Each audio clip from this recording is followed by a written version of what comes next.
আমাদের সবচেয়ে বেশি সাড়া পাচ্ছি আমরা নারী ভোটারদের কাছ থেকে। এরপর আমরা সাড়া পাচ্ছি এমন তরুণ ভোটাররা যারা আগে কখনো ভোট দেয়নি, এবং তৃতীয়ত সাড়া পাচ্ছি শ্রমিক এবং বঞ্চিত মানুষের যারা মনে করে যে এই সমাজ তাদের অধিকারটা দিচ্ছে না। তারা সবার বক্তব্য একটাই, যে তারা পরিবর্তন চান। এই কালো টাকার প্রভাব, পেশি শক্তির প্রভাবের যে রাজনীতি, তারা হাঁপিয়ে উঠেছে। তারা এমন একজন প্রতিনিধি চান যাকে অন্তত টাকা দিয়ে কিনতে পারবে না, যিনি সিদ্ধান্ত নেবেন ন্যায়ের উপর, সিদ্ধান্ত নেবেন তার জনগণের স্বার্থ কাজ মাথায় রেখে। কিন্তু আমরা দেখে আসছি, এটাই হয়ে আসছে, যারা নির্বাচিত হয়েছেন তারা কোনো কাজ করার আগে সিদ্ধান্ত নেন যে কে তাদেরকে পয়সা দিচ্ছে, এবং যা করার কথা না সেটা করেন, এটা পয়সার বিনিময়। এটা আমাদের প্রথম বাধা।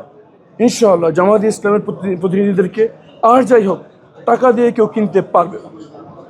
এক জিনিসে আমরা ব্যাপক সাড়া পাচ্ছি, এবং আমরা আজকে যেটা দেখছেন আমাদের যে কোন নীতিতে আমরা সরকার চালাবো এবং সরকার চালানোর জন্য যা প্রস্তুতি দরকার সেটা আমাদের আছে, সেটা হচ্ছে প্রমাণ আজকের এই সম্মেলন।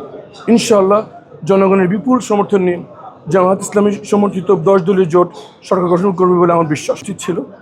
বাংলাদেশের জনগণ অনেক রাজনৈতিকভাবে সচেতন, এবং এখন যেই যাদের ভোটের উপর এই নির্বাচনের ফলাফল নির্ভর করবে তারা হচ্ছে জেনজি, যারা আগে কোনো ভোট দেয়নি। তাদের আর বিকাশ দিয়ে কোনো টিকিট বিক্রি করে কোনো কার্ড দিয়ে তাদের ভোট কেনা যাবে। সুতরাং যাদের সিদ্ধান্তে এবার ভোট নির্ধারিত হবে তারা খুবই সচেতন। তারা জুলাইয়ে মাঠে ছিল, এবং ইনশাআল্লাহ ফেব্রুয়ারি 12 তারিখ তারা মাঠে থেকে তারা পরিবর্তনের পক্ষে রায় নিশ্চিত করে ঘরে ফিরবে। সবার আগে জামাত ইসলাম নিশ্চিত করবে নারীদের সিকিউরিটি। একজন নারী তার ইচ্ছামতো পোশাক পরে অন্ধকার রাস্তায় হাঁটতে পারবে এবং নিরাপদ বোধ করবে, এটাই হচ্ছে জামাতের লক্ষ্য। এটা যখন অর্জন হবে তখনই জামাত সফল হবে। জামাতের কাজ করার অধিকার, নারীদের কাজ করার অধিকার, তাদের শিক্ষার অধিকার, তাদের জীবন তাদের সিদ্ধান্ত অনুযায়ী চলবে, এই অধিকার জামাত নিশ্চিত করবে ইনশাআল্লাহ। ঢাকা 14 আসনের সবচাইতে অবহেলিত জনপদের নাম হচ্ছে কাউন্দিয়া এবং গঙ্গাও। আর তাদের এই দুর্ভোগের প্রধান কারণ হচ্ছে তাদের সাথে কোনো সড়ক যোগাযোগ নেই। 54 বছর হয়ে গেল, বিভিন্ন প্রত্যন্ত অঞ্চলে ব্রিজ হয়ে গেল, কিন্তু মিরপুরের এত কাছে একটি ইউনিয়ন, সেখানে এখন পর্যন্ত ব্রিজ নির্মাণ সম্ভব হয়নি।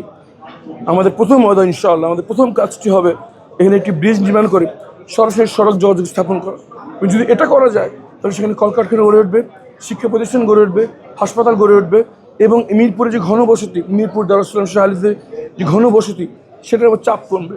এটা আমাদের অন্যতম প্রধান ওয়াদা, এবং এটা আমরা বাস্তবায়ন করে ছাড়ব ইনশাআল্লাহ।